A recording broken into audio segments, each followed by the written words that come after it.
fight. And Dan Rather in Paris, Peter Kalischer in Paris, John Hart at Walter Reed Army Hospital, Morley Safer in London, Bill Stout in Los Angeles, Ed Rabel in New Orleans, David Shoemaker at the Kennedy Space Center, Merritt Island, Florida, and Ike Pappas in St. Paul, Minnesota. Good evening. The Berlin crisis reached an ominous new stage tonight. It came in the form of a communist threat that could lead to an extensive blockade of land traffic between West Germany and West Berlin. The Russians, in a note to East Germany, authorized the satellite regime to take whatever steps are necessary to cut off what was described as illegal West German use of access routes to Berlin. Moscow charged that military goods allegedly produced in West Berlin are being shipped to the Bonn government. It also claimed that young West Berliners are being recruited for service in the West German army. Both actions, said the Russians, violate the four-power agreement on Berlin. Tonight, the East Germans announced they are taking immediate steps to ban illegal traffic, but they gave no indication what they were. A copy of the Soviet note was delivered to Bonn. This latest maneuver was seen as another step in the communist campaign to force cancellation of West German presidential elections in West Berlin on March 5th. Soviet bloc troops already have begun massing for war games between Berlin and West Germany. In the past, they have been used as a pretext for harassing both land and air traffic to the isolated city. These developments come only a day after President Nixon reaffirmed the U.S. commitment to defend West Berlin's freedom. Today, Mr. Nixon began the formidable task of trying to resolve the long-standing and bitter issues with Charles de Gaulle of France. And we have a Paris report from CBS News White House correspondent Dan Rather.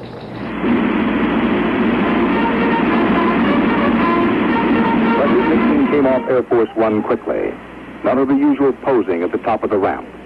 He wanted to convey a sense of eagerness to General de Gaulle, and did. The 79-year-old French president's usually somber face was, for this occasion, all smiles. Flags snapped briskly in the sharp wind as a French military band played La Marseillaise.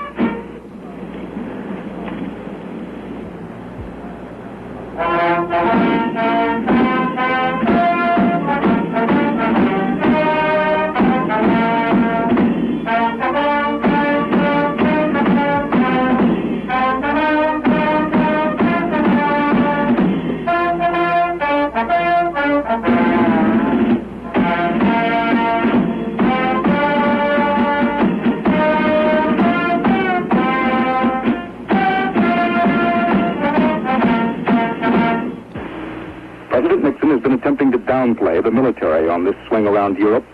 He walked politely but quickly past the honor guard of General de Gaulle, out of the chill, into the airport's salon of honor.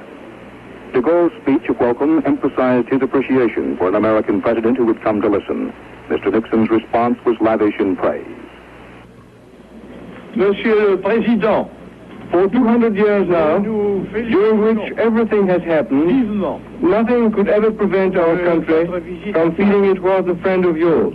Furthermore, you have come here in order that we expound to you our thoughts and intents as to world affairs, and that you enlighten us as to your own views and purposes. How could we fail to attach the greatest interest and highest importance to such an exchange? Long live the United States of America.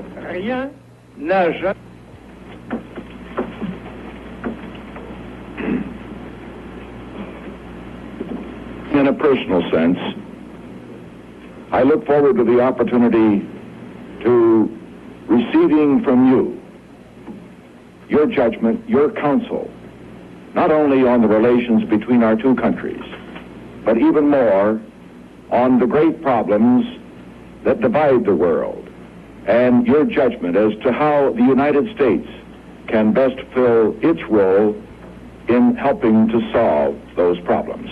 Everyone who has had the privilege of knowing this nation from visiting it, as I have on many occasions, would share the sentiment expressed by Benjamin Franklin many years ago, when he said that every man has two homes, France and his own.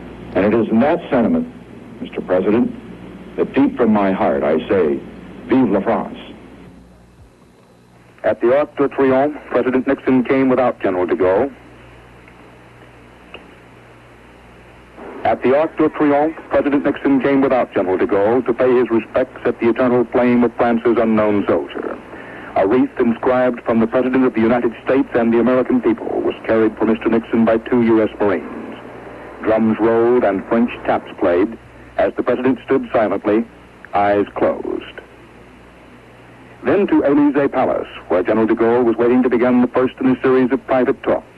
10 of the 48 hours Mr. Nixon spends in Paris will be in head-to-head conferences with the general. In front of the fire in de Gaulle's study, the two leaders try to set a new tone in American-French relations. Dan Rather, CBS News, Paris. Before the president's arrival in Paris, bands of anti-Nixon demonstrators smashed windows at the American Express building, the U.S. Airlines office, and the Hilton Hotel. Later, about 2,000 students chanting anti-Nixon slogans tried to march on the Quai d'Orsay, where the president is staying. But the demonstrators were quickly routed by police. And there were more anti-American riots in Rome, both before and after Mr. Nixon's departure from there today.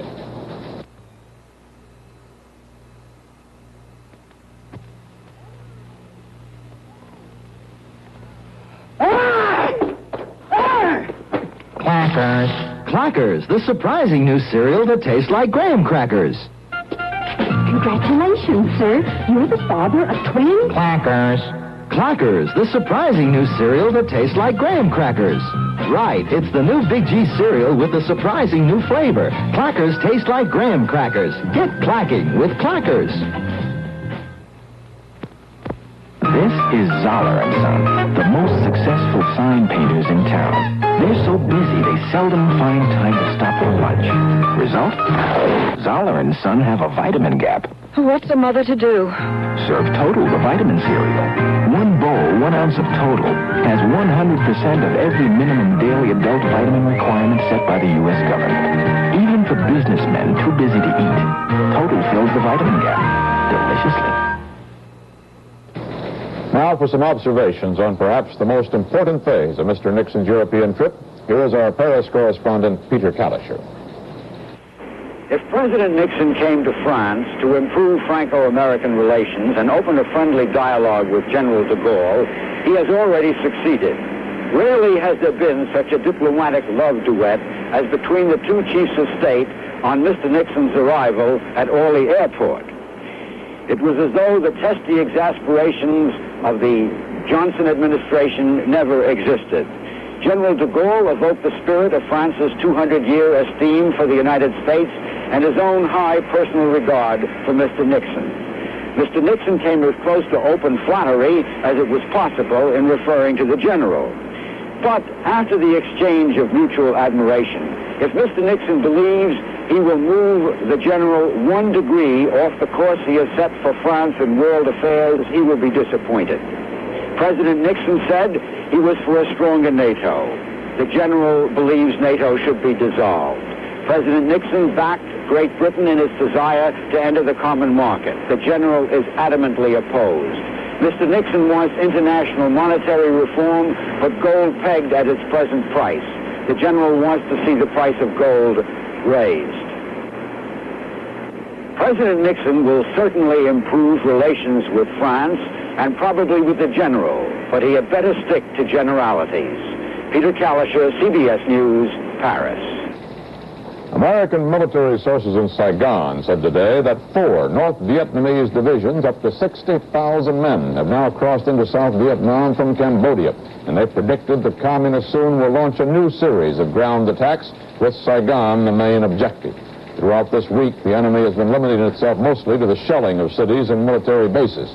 But there have been a few major battles, and the toll of 6 days of action has been heavy. The Allies estimate they have killed more than 6,000 enemy troops in that period, but American casualties are put at 360 dead and more than 1,000 wounded. About 550 South Vietnamese have been killed.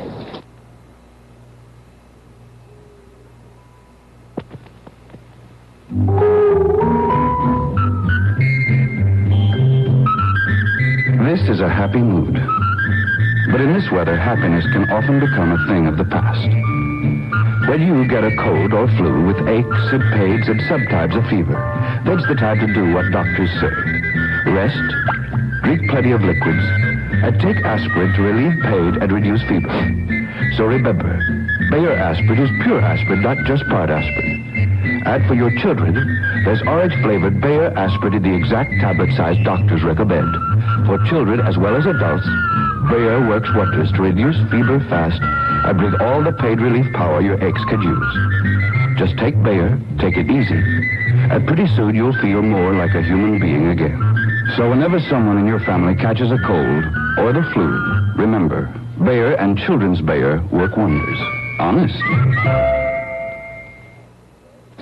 Former President Eisenhower developed pneumonia today, a serious setback in his battle for life. John Hart reports from Walter Reed Army Hospital on the 78-year-old general's condition. General Eisenhower's heart is withstanding this latest challenge, but his doctors say it is under considerably greater strain than before pneumonia settled at the base of his right lung. The strain is placed on a heart that withstood 7 heart attacks and comes in the post-operative period following last Sunday's intestinal surgery. Last night was a restless one for the general. He had some difficulty breathing, and he was weaker by morning. Early this evening, the commanding general of this hospital said his condition now is generally unchanged. He is resting comfortably. His pneumonia is being treated vigorously with appropriate antibiotics. He continues to receive intravenous feedings and medication and oxygen by nasal catheter. His heart action is being constantly monitored. His cardiac status has remained stable throughout the day. In Jerusalem today, U.S. Welfare Secretary Robert Finch said that President Nixon plans to visit Israel soon, but he did not give an exact date. Finch represented the president at the funeral of Premier Levi Eshkol. Morley Safer in London describes the services. In the burning sun high on Mount Herzl, Levi Eshkol was laid to rest. The immigrant boy who came to Palestine from the Ukraine more than half a century ago was given the highest respect his nation could offer. Among the mourners, the entire diplomatic corps and the most illustrious names in Israel, Moshe Dayan and acting Premier Yigal Aron. The ceremony was the Orthodox Jewish burial service, as ancient as Judaism itself, and at the same time it was a soldier's funeral too.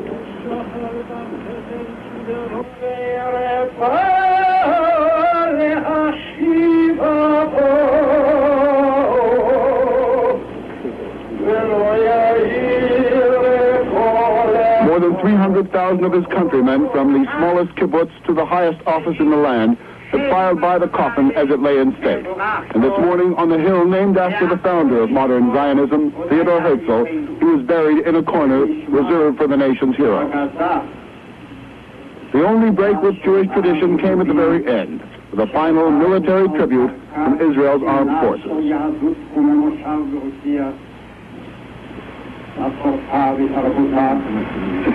Morley Safer, CBS News, reporting.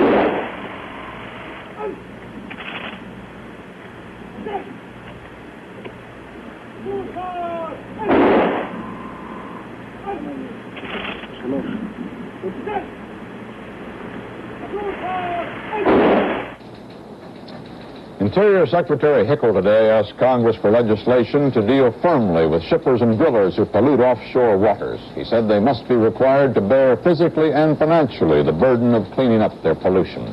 On another form of pollution, Senator Mark Hatfield said today that disruption due to noise costs American business an estimated $2 million a day. Addressing a conference in Washington, the Oregon Republican said the nation is the noisiest place in the world to live and work. He blamed 5 major causes: jet aircraft, traffic, modern buildings, factories, and rock and roll bands.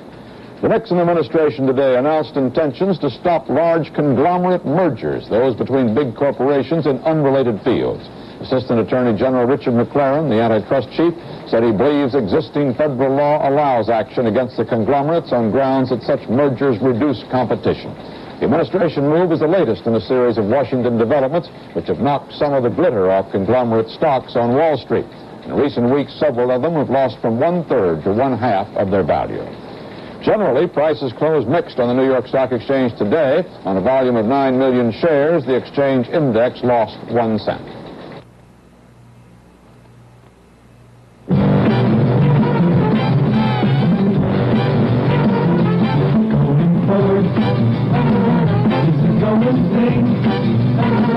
It's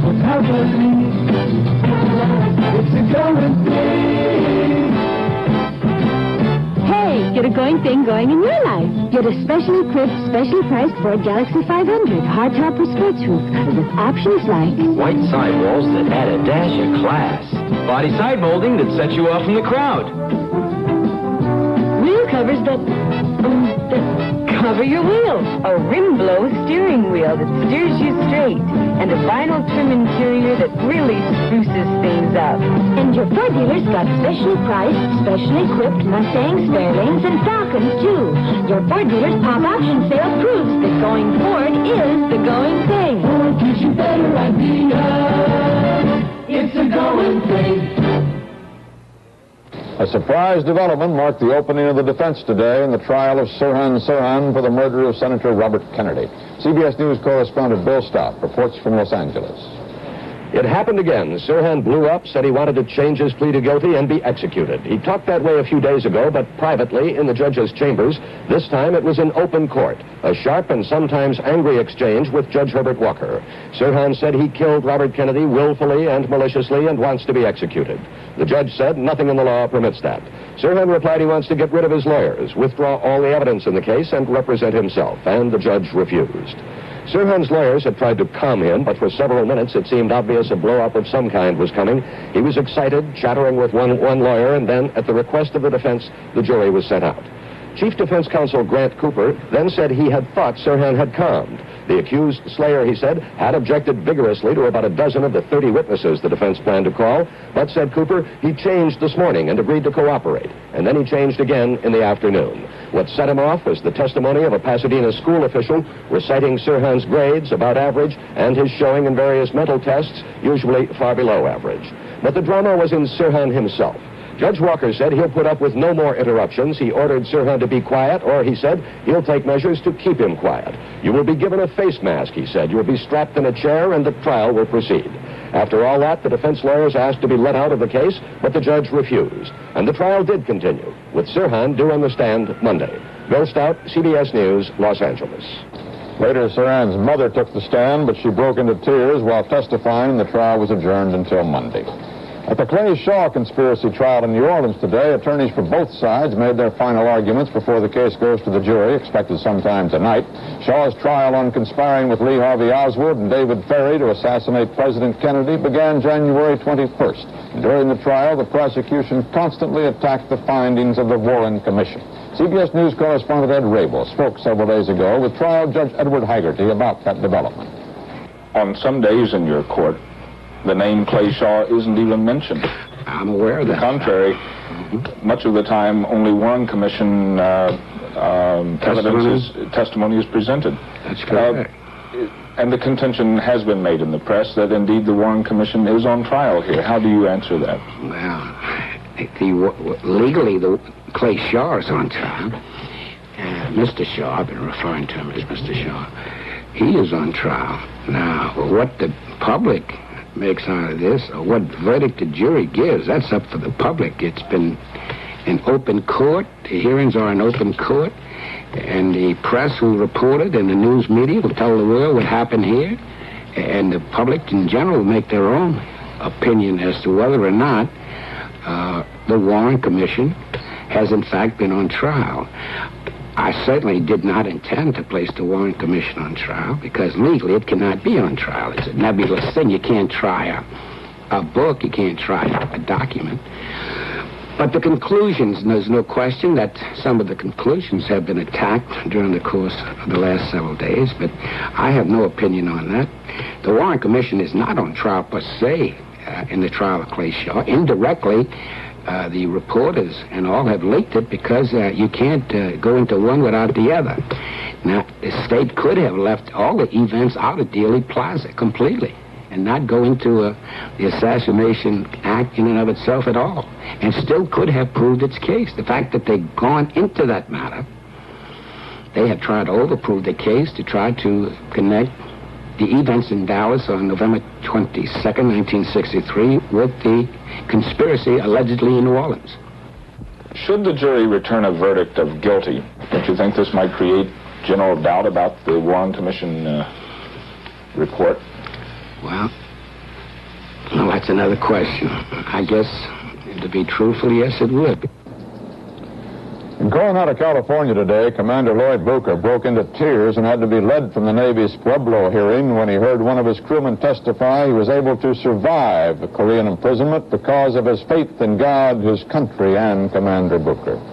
The mother of astronaut David Scott had some parental advice today for her son who's suffering from a cold. Cover your neck and chest with camphor salve and breathe through a little flannel tent, she said. Scott and his two fellow astronauts are reported recovering nicely from the colds that forced postponement of their Apollo 9 launch until Monday. The astronauts also were tired from their rigorous preparations, but still did some more training today. CBS News correspondent David Shoemaker at the Florida Moonport has taken a look at the burdensome routine astronauts follow prior to launch. Although the astronauts are always in training, in classroom and simulators, it is the last 2 months before a mission that are the toughest. The final weeks are filled with things they alone can do. They must approve every change in their spacecraft, every modification of their personal gear. They must take the flight plan and translate it into procedure. Add a second spacecraft, the lunar module in the case of Apollo 9, and their problem snowballs. The result for astronauts McDivitt, Scott, and Schweikert, an unbroken string of 18-hour days. 2 weeks ago, they admitted they weren't sure they'd be ready in time. And though exhaustion showed in their faces, they asked for extra training. Long hours were spent working out the coordination between the spacecraft command module, the LEM, and mission control. McDivitt and Schweikert in the LEM practicing the rendezvous that must work. Scott alone in the command ship, working on rescue procedures should the LEM fail. And then, after the others left, practicing the procedure no one talks about very much, re-entering by himself after assuming he has been forced to abandon his colleagues in space. Schweikert, too, is pushing himself. Besides his crew responsibilities, he has a demanding solo act, the only extravehicular activity of the Apollo program. The astronauts have found that underwater work comes closest to approximating the sensations of weightlessness, and so Schweikert has spent a number of days practicing his spacewalk in the big pool at Houston. Unlike simulating weightlessness or zero-G in an airplane, there's no time restriction underwater. Planes are still used for part of the training, but since they can maintain zero-G for no more than 30 seconds at a time, the practice must be broken into segments. So it was apparently the total of all this work, plus the late-night hours flying from coast to coast to the various training and manufacturing sites, that finally wore down the crew of Apollo 9. And their physician, Dr. Charles Berry, predicts it will happen again, unless there are drastic changes in what we demand of our astronauts. David Shoemaker, CBS News, Kennedy Space Center, Florida. In an unprecedented decision, Austria's Roman Catholic bishops today ruled that Austrian Catholics may practice birth control at the discretion of their consciences. The bishops called Pope Paul's recent encyclical upholding the Catholic Church ban on artificial birth control confusing and ambiguous.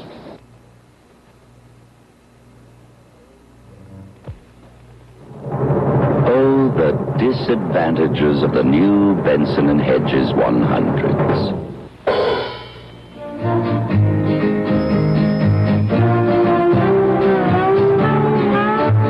They're longer than king size. A lot longer than king size. 3 puffs, 4 puffs, maybe 5 puffs longer than king size. Once you get the hang of them.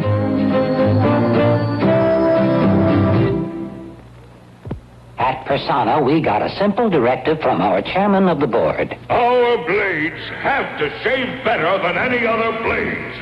Better! So, we developed electro-coated Persona blades, injector and double-edged. Better! Better, yes.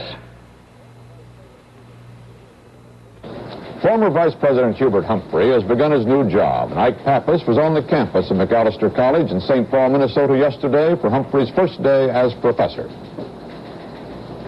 Hubert Humphrey insisted, as he walked across the snow-trimmed campus, that he should not be called the former Vice President of the United States, but simply Professor Humphrey. Many students were enthusiastic about their new professor, but some expressed fears that he might be using them as a stepping stone to rebuild his political career. If it's sincere, okay, we buy it, but if it isn't, well, I don't think some of us don't want any part of it. Policy. We might put that down as a special topic. and kind of just take a look at it, either in this class or one other one. Cameras and reporters were excluded from most of Professor Humphrey's lecture. However, they were allowed in for the last few moments. He talked about decision-making at the highest levels of government. How was the decision made on the war on poverty? How did we design the legislation? What went into that? That'd be an experience of the decision-making in the executive branch of the government. Another one is on a disarmament agency that was sent up to the Congress at a time that we called up 250,000 troops and reserves and sent 50,000 more to Europe, and at the same time decided that we had to do something about formalizing our efforts. Later, we spoke with Professor Humphrey about decision-making. What decision do you think was the toughest for Mr. Johnson to make? I think the toughest ones was sending the troops into Vietnam. Larger numbers, I'm sure of that. First of all, sending the bombers in February 1965. I know that was a very difficult decision for him. And then in July 1965, he weighed that one for weeks. Very difficult decision for him. And did he use this process that you described today? Yes, very much so. I only describe what I'd witnessed and seen, and without any claim to infallibility. Sir, after 25 years of not being a teacher, what are your thoughts now on this activity? You better ask these young men and women that are in here. I enjoyed the day with them, and I think we're going to enjoy much more when we get to know each other a little better, and when they what I'm here to do is to supplement, not to supplant. I try to bring in some practical experiences that we've had, some anecdotal material, which I hope will embellish these courses when we're going to have a session coming up in another class on U.S.-Soviet relations. I hope to talk to them about my visit with Khrushchev and Kosygin and Brezhnev and some of the others, just to add a little extra, sort of put a little flavor, a little salt in the soup, so to speak. Have students changed in 25 years, do you think? They're better. Yes, sir.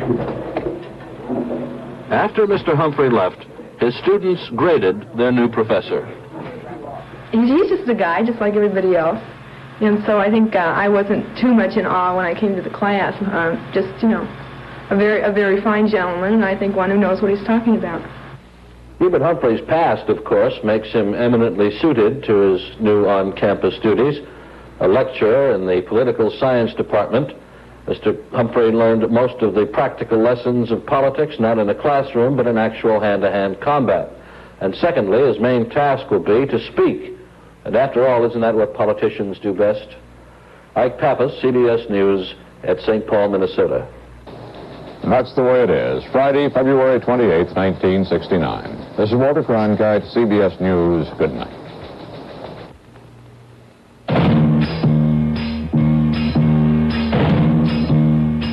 Hop aboard for a view of Florida's #1 tourist attraction, Busch Gardens at Tampa, Florida.